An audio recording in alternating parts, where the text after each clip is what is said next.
Quelque part dans le sud algérien, une nuit sans lune enveloppe les dunes d'un silence étrange.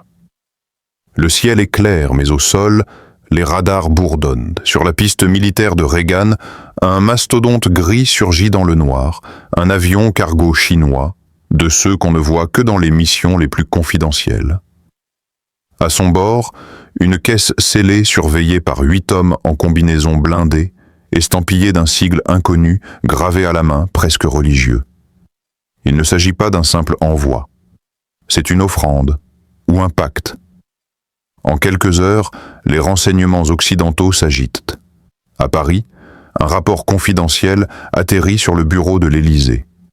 À Washington, le Pentagone convoque une réunion urgente. Une alerte rouge s'allume dans une base de l'OTAN en Espagne. Transfert non identifié depuis la Chine vers l'Algérie. Risque stratégique élevé. Mais que contient cette mystérieuse cargaison? Pourquoi maintenant? Et surtout, pourquoi l'Algérie? Ce pays, longtemps perçu comme neutre, discret, vient-il de franchir une ligne invisible? La scène ressemble à un thriller, mais elle est bien réelle. Derrière les murmures et les spéculations, une certitude naît. Quelque chose de grand, d'inattendu, de déstabilisant est en train de se jouer sous nos yeux. Et le monde, lui, retient son souffle. Ce n'est pas une alliance née d'hier. Depuis près d'une décennie, Pékin tisse sa toile patiemment sur le continent africain. Routes, ports, centrales solaires, télécoms, hôpitaux, la Chine construit, prête, négocie. Mais avec l'Algérie, il ne s'agit pas seulement d'économie. Il s'agit de vision stratégique à long terme. Depuis 2014, les deux nations ont signé un partenariat dit global stratégique, un terme codé qui ouvre la voie à une coopération militaire, technologique et sécuritaire bien au-delà du commerce classique. L'Algérie, riche en hydrocarbures, dotée d'un littoral méditerranéen et d'un vaste territoire frontalier du Sahel, attire toutes les ambitions. Pour la Chine, c'est un partenaire clé dans le projet tentaculaire des nouvelles routes de la soie. En retour, Alger voit en Pékin un contrepoids face à la domination occidentale, notamment face à la France et aux États-Unis, dont les pressions économiques et diplomatiques se sont intensifiées ces dernières années. En coulisses, les échanges militaires sino-algériens se sont multipliés. Officiers formés à Wuhan, achats de drones furtifs, exercices conjoints dans les déserts du Sud. Mais rien ne semblait sortir du cadre discret d'une coopération modérée. Jusqu'à cette nuit. Jusqu'à cet envoi qui rompt avec la prudence habituelle. Pourquoi maintenant? Certains analystes avancent que l'Algérie, isolée de plusieurs fronts, tensions avec le Maroc, instabilité au Sahel, rivalité grandissante avec Israël, cherche à renforcer son dissuasif. D'autres évoquent un message direct de la Chine à l'Occident. Nous aussi avons nos bastions, nos protégés et nos lignes rouges. En livrant une arme aussi avancée à Alger, Pékin ne soutient pas seulement un partenaire. Il repositionne ses pièces sur l'échiquier mondial. Et ce coup-là, personne à Bruxelles, Paris ou Washington ne l'avait vu venir. L'Algérie n'est plus une simple case dans le jeu. Elle devient une pièce maîtresse. Ils l'ont nommée Brume céleste. Un nom poétique, presque mystique, mais derrière cette appellation se cache une technologie qui semble tout droit sortie d'un roman de science-fiction. Développée en secret dans un complexe militaire chinois du Xinjiang, testée à haute altitude sur les plateaux tibétains, cette arme n'a jamais été rendue publique. Elle ne figure sur aucun registre officiel, ne correspond à aucune catégorie d'armement connue. Et pourtant, elle existe. Elle est désormais algérienne. Les premiers rapports techniques fuités décrivent un système d'interférence électromagnétique mobile, capable de brouiller en simultané les communications satellitaires, les radars à moyenne portée et les fréquences militaires utilisées par l'OTAN. À cela s'ajouterait un système d'autodéfense furtif, couplé à une intelligence artificielle de dernière génération, capable d'anticiper les trajectoires de missiles et de déclencher des contre-mesures en quelques microsecondes. Mais ce qui glace le sang dans les chancelleries occidentales, c'est un autre détail. La brume céleste aurait la capacité de créer un champ d'invisibilité électromagnétique temporaire autour d'une zone ciblée. Pendant quelques minutes, tout disparaît. Signaux GEP, drones de surveillance, satellites espions, comme si un voile technologique venait se poser sur une portion du territoire. Intraçable, indétectable, cette arme n'est pas conçue pour frapper, elle est conçue pour aveugler. Le choix de la Chine de transférer une telle technologie à l'Algérie bouleverse tous les équilibres. Car si cette information est confirmée, cela signifierait que l'Algérie pourrait en quelques secondes plonger une portion de son territoire, ou d'un territoire voisin, dans le néant numérique. Plus d'œils satellitaires, plus de drones, plus de guidage de missiles. Juste le silence. Ce n'est pas une bombe, ce n'est pas un missile. C'est bien pire, une disparition, et ce n'est peut-être que le début. Certains experts chinois, sous couvert d'anonymat, parlent déjà d'un lot de 5 unités, d'une version embarquée pour navire et d'un prototype capable de neutraliser un réseau Internet régional. En transférant cette arme, la Chine n'a pas simplement livré une pièce d'équipement. Elle a livré un fragment de son futur. Et l'Algérie, dans un silence souverain, l'a accueilli comme un secret ancien qu'on confie à un gardien du désert. À Paris, la lumière ne s'éteint pas cette nuit-là au ministère des Armées. Un dossier estampillé ultra-sensible passe de main en main. À sa une phrase simple. L'Algérie a reçu un système d'occultation électromagnétique d'origine chinoise. La France, ancien pouvoir colonial en Algérie, sent la brûlure d'une perte de contrôle. La surprise n'est pas dans l'alliance elle-même, elle est dans la nature de ce qui a été transféré. Jamais un État africain n'a reçu une technologie aussi avancée, sans médiation occidentale, sans autorisation de Washington, sans que cela passe par les circuits connus. Une humiliation silencieuse. À Bruxelles, le siège de l'OTAN entre en état de vigilance renforcée. Les satellites sont redirigés vers la région de Reagan, mais étrangement, certaines images apparaissent corrompues, pixelisées. Le silence numérique commence déjà à mordre. Dans les couloirs de l'Alliance, une question murmure. Et si nous ne pouvions plus voir l'Afrique du Nord dans 2 ans? Les États-Unis, de leur côté, jouent l'ambiguïté. Le département d'État appelle à la retenue et parle de coopération régionale légitime. Mais au Pentagone, les langues se délient. On évoque une possible rupture de la supériorité technologique occidentale dans la zone méditerranéenne. La CIA lance discrètement une opération de cartographie clandestine des systèmes algériens. Plusieurs anciens analystes, sur CNN, osent en l'impensable. L'Algérie est peut-être devenue, en une nuit, l'armée la plus technologiquement protégée d'Afrique. Israël, silencieux, s'agite en interne. Depuis Tel Aviv, les chefs d'état-major relisent les cartes du Maghreb. L'ombre chinoise qui plane sur Alger trouble les équilibres régionaux. Une Algérie technologiquement invisible? C'est une menace stratégique pour la surveillance israélienne sur l'Afrique du Nord et le Sahel. Certains, au sein du gouvernement israélien, envisagent déjà un renforcement des liens militaires avec Rabat. Plus à l'ouest, l'Espagne et l'Italie, dépendantes du gaz algérien, observent avec inquiétude. Car cette arme ne menace pas directement, elle redéfinit les rapports de force. Elle ne frappe pas.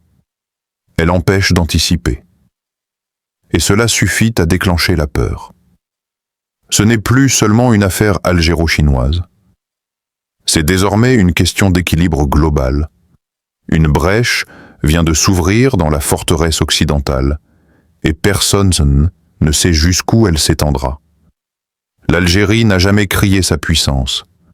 Elle l'a toujours dissimulée dans la discrétion de ses généraux, dans le mutisme de ses diplomates, dans les silences de ses présidents. Mais depuis peu, quelque chose a changé. Dans l'ombre, un nouveau récit s'écrit. Celui d'un pays qui ne veut plus simplement survivre au bouleversement du monde, mais y inscrire sa marque. La réception de cette arme n'est pas un caprice technologique, c'est une affirmation stratégique. Un message codé. L'Algérie n'est plus spectatrice des affrontements du XXIe siècle. Elle devient arbitre de ses frontières, gardienne de ses ressources, protectrice de sa souveraineté.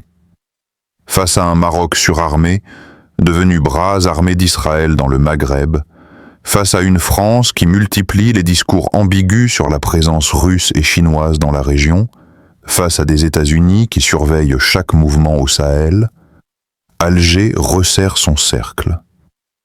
Elle choisit ses partenaires, redéfinit ses alliances et érige des lignes rouges invisibles mais solides. Sur le plan militaire, cette technologie reçue de Chine pourrait offrir à l'ANP, Armée nationale populaire, un bouclier informationnel inédit. En cas de conflit, elle pourrait neutraliser les yeux ennemis, brouiller les radars de surveillance, paralyser les centres de commandement. Voisin. Ce n'est pas une arme d'attaque. C'est un mur invisible, un sablier qui inverse le temps d'une bataille. Mais au-delà de l'aspect militaire, l'Algérie pense à son rôle régional. Le Sahel s'embrase. Le Niger, le Mali, le Burkina Faso cherchent des soutiens non alignés. L'Algérie, par sa neutralité affirmée, se positionne en interlocuteur légitime, en pont entre l'AES et les grandes puissances. Grâce à cette avancée technologique, elle peut désormais protéger ses partenaires sans dépendre de l'Occident. Car ce que redoute Alger, c'est l'encerclement. Une guerre en Méditerranée. Une provocation au Sahara. Un sabotage énergétique. Et cette arme, livrée dans le silence d'un soir, devient la réponse non verbale à toutes ces menaces. Un acte souverain, destiné à montrer que l'Algérie n'est ni fragile ni effacée, mais résolument éveillée. Dans les palais du pouvoir, le discours est clair. Nous ne cherchons pas la guerre, mais nous ne laisserons personne la déclencher chez nous. Une phrase murmurée à voix basse, mais qui désormais résonne comme un avertissement froid, net, sans appel. Derrière chaque mouvement militaire, il y a toujours une artère à défendre. Pour l'Algérie, cette artère n'est ni une frontière ni une base militaire. C'est un tuyau, un immense réseau de gazoducs qui court sous la terre du Sahara, traverse les montagnes, serpente sous la Méditerranée et alimente l'Europe jour et nuit. Ce réseau est vital. C'est la colonne vertébrale économique du pays, mais aussi un levier géopolitique majeur.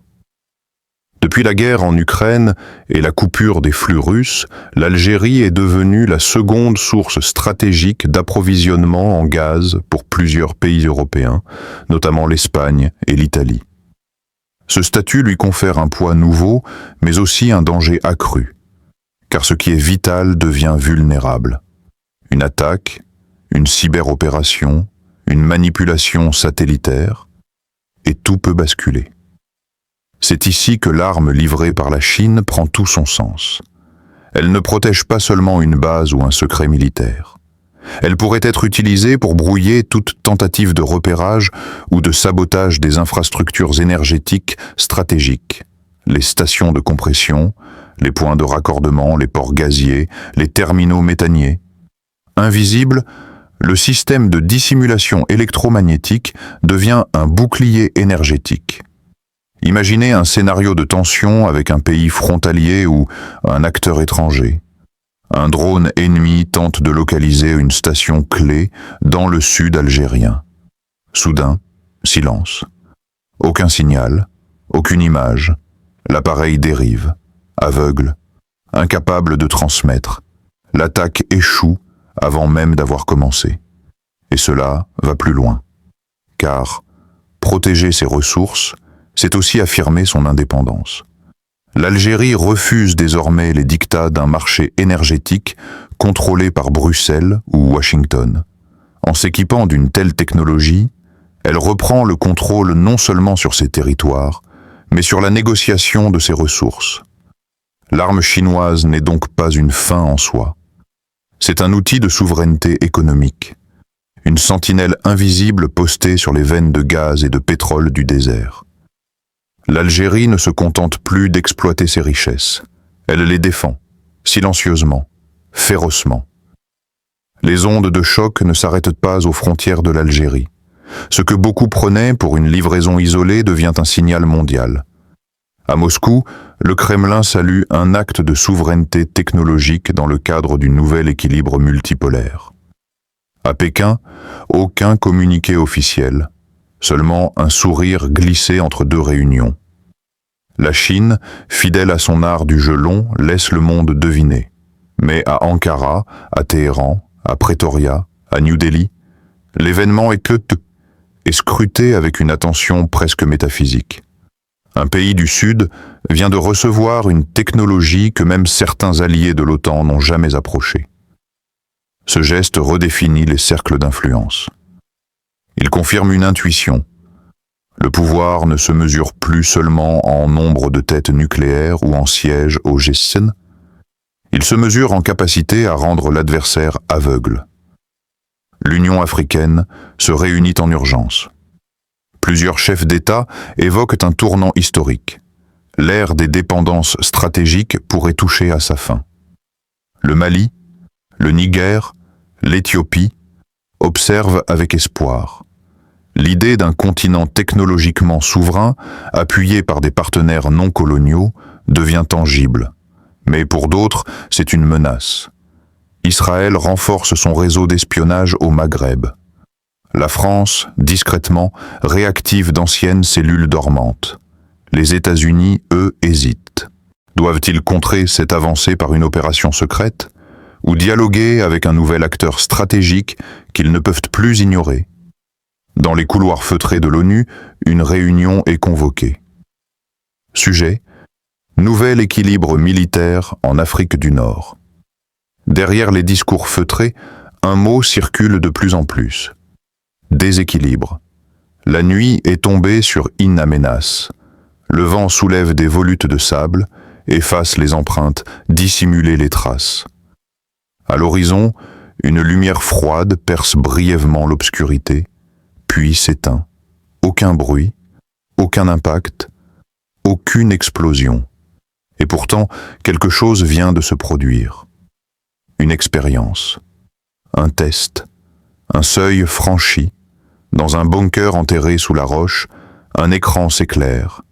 Sur les visages des officiers, aucune émotion.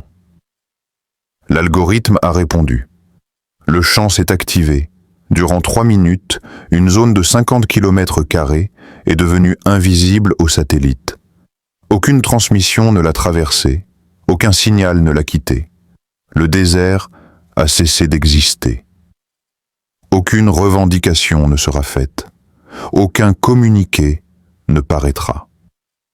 C'est ainsi que l'Algérie opère. Dans la retenue, dans la patience, dans le mystère. Elle n'a pas besoin de menacer, ni de crier. Le monde l'a vue, juste assez pour comprendre, et se taire.